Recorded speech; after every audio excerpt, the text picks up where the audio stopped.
warahmatullahi wabarakatuh. Bertemu kembali dengan Kimiaku Channel. Di video kali ini, sebelum saya menjelaskan satu materi yang akan kita pelajari, ada baiknya disimak dulu. Ini ada gambar sebuah kertas. Kertas adalah contoh dari materi. Kertas kalau kita potong terus-menerus, kira-kira apa yang terjadi? Bisakah kita potong sampai bagian yang paling kecil?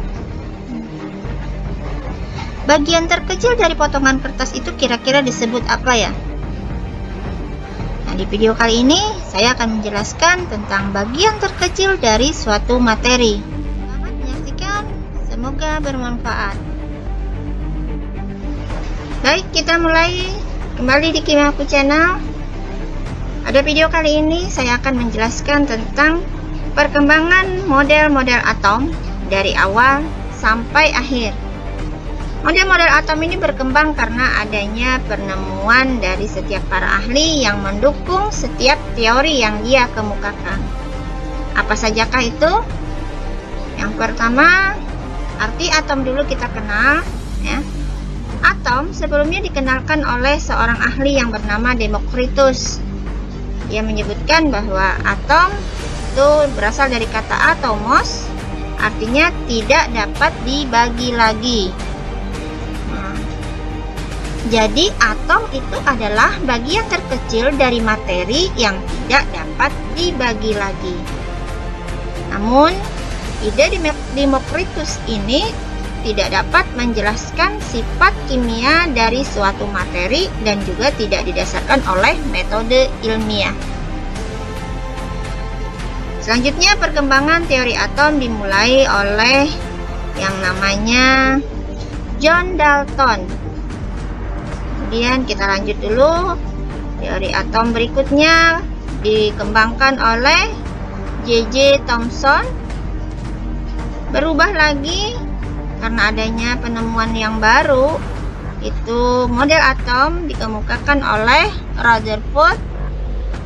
Selanjutnya dikembangkan lagi oleh Niels Bohr, dan terakhir berubah menjadi model atom mekanika kuantum atau model atom modern. Kita mulai ke materi tentang teori atom John Dalton. Menurut John Dalton, semua materi itu tersusun atas partikel yang sangat kecil yang sudah tidak dapat dibagi lagi dan dia sebut sebagai atom. Atom ini tidak dapat dilihat dan juga tidak bisa dihancurkan. Menurut John Dalton, atom unsur yang sama itu akan memiliki ukuran, massa, dan sifat yang identik. Selanjutnya dia juga mengemukakan bahwa unsur-unsur yang berbeda maka atomnya juga akan berbeda. Dan atom-atom dikatakannya dapat bergabung membentuk molekul unsur ataupun molekul senyawa. Nah, bagaimana model atomnya? Dia menggambarkan bahwa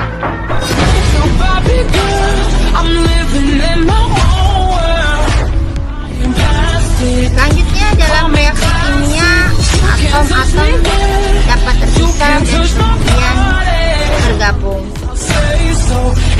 Bagaimana model atom dari Dalton? Kita lihat seperti pada gambar berikut. Atom digambarkannya sebagai satu bola yang padat, atau disebut sebagai bola pejal, seperti halnya tolak peluru, ya, seperti halnya pada bola tolak peluru. Model atom Dalton ini seperti bola pejal dan dikatakannya netral, tidak ada muatan apapun. Selanjutnya, karena model atom ini tidak dapat menjelaskan beberapa hal seperti halnya adanya sifat larutan yang dapat menghantarkan listrik, maka model atom ini berubah. Dan karena adanya penemuan baru yang ditemukan oleh Thomson adanya ditemukan elektron, maka Thomson mengemukakan teorinya yang baru. Teori atom Thomson bisa kita lihat bahwa atom menurut Thomson adalah partikel yang berbentuk bola bermuatan positif, namun di dalamnya tersebar elektron yang bermuatan negatif, seperti kismis yang ada di dalam roti kismis. Jumlah muatan positif dan negatif sama sehingga dikatakannya atom juga bersifat netral. Jadi Thomson ini menemukan satu partikel yang ada di dalam materi, yaitu disebut sebagai elektron, dan elektron ini adalah bagian dari atom. Karena itu teori atom Dalton tidak bisa dipertahankan, dan teori atom Thomson inilah yang kemudian digunakan. Bagaimana model atom Thomson? Kita lihat.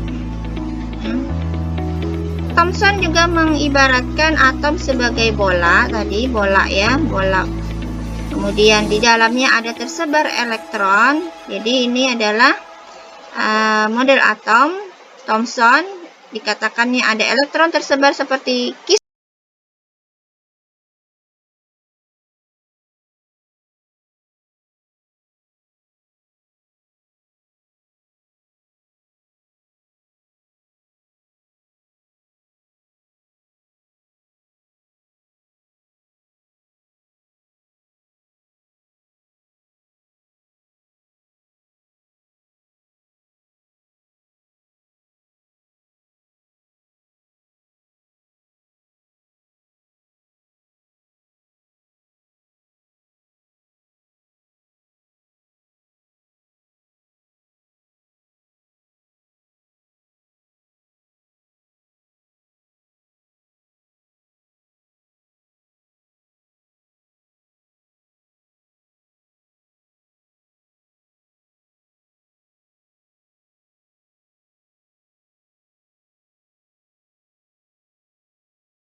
Ya, jadi yang ini adalah lintasan elektron.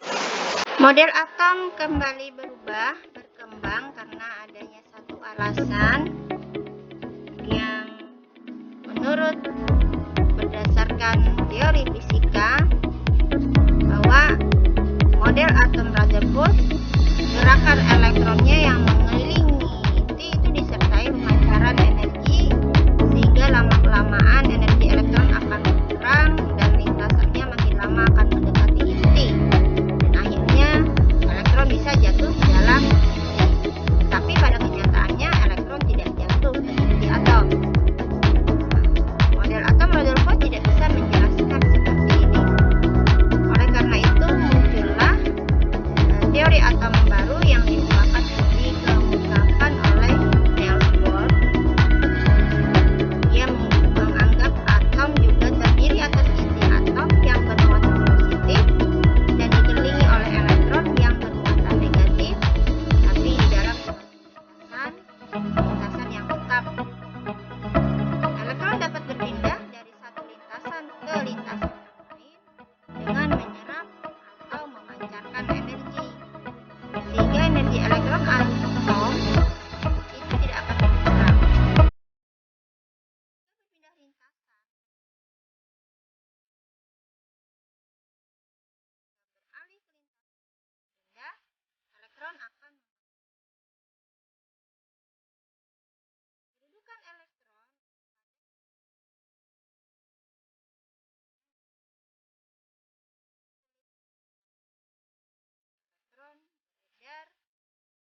belajar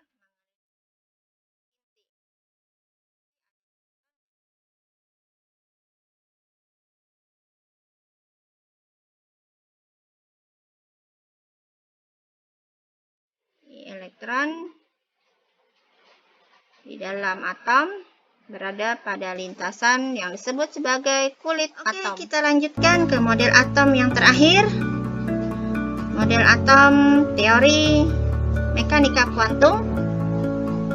Model atom ini berkembang karena model atom Niels Bohr itu hanya bisa menjelaskan untuk atom yang berelektron sedikit. Untuk atom yang berelektron banyak itu tidak bisa berlaku. Nah, menurut teori atom mekanika kuantum, dalam atom itu elektron bisa bersifat sebagai partikel dan juga bisa bersifat sebagai gelombang.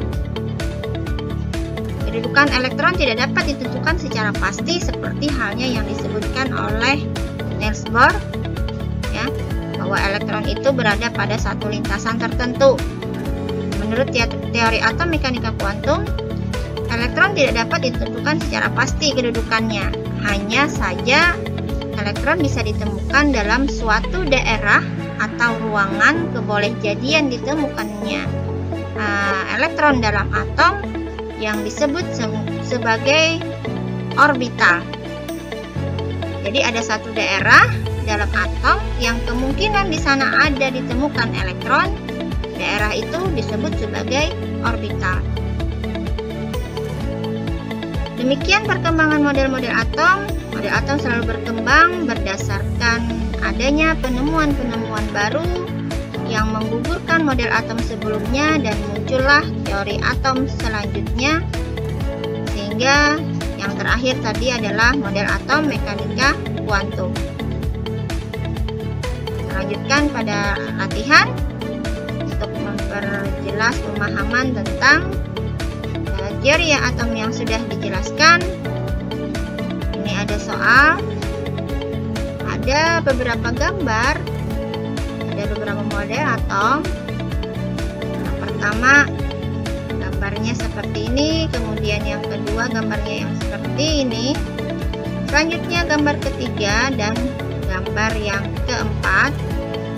Gambar ini adalah beberapa gambar model atom yang sudah dijelaskan, tetapi diurutkan nanti sesuai dengan urutan yang perkembangan model atom yang awal sampai yang paling akhir di antara empat ini seperti apa seharusnya dan apa saja nama model atomnya.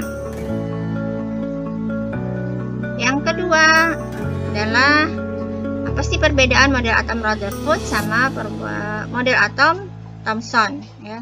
Beda model atom Rutherford dengan model atom Thomson itu apa? Yang berikutnya lagi adalah bagaimana kelemahan model atom Niels Bohr. Demikian. Terima kasih. Assalamualaikum warahmatullahi wabarakatuh.